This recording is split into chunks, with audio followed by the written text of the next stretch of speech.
Ito ay kwento tungkol sa isang ina. Nay! Hindi. Tungkol sa isang yaya. Mami, yaya! Umindi! Ano raw? Mami Yaya?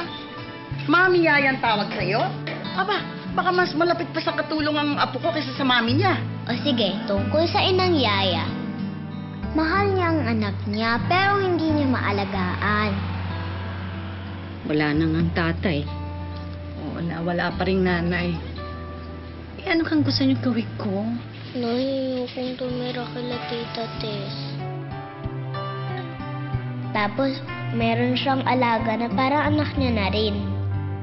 Akala niya mas madaling hatiin ng oras pag magkakasama sila.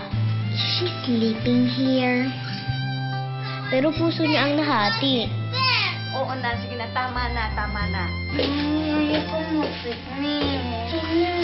Iwan mo naman ako. It's you who's madaya! It's you who's madaya! Sabi ko, tigilan nyo na yan. Ang kukulit nyo? Magnanakaw! Babalik nyo daw kung Inang Yaya loves them both very much, but she has to choose only one. Kung sakali kayang tumira kami sa ibang bansa, sasama ka sa amin? Si ma'am naman eh, alam mo naman, hindi ko matitiis si Luis, di ba? I'm going with Yaya.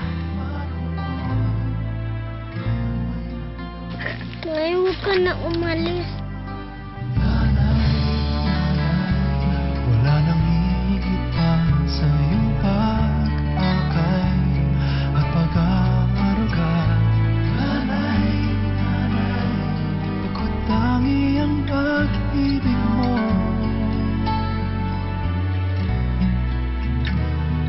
Kami buong pusong nagpapasalamat. Alam ng nanay yun, alam ko.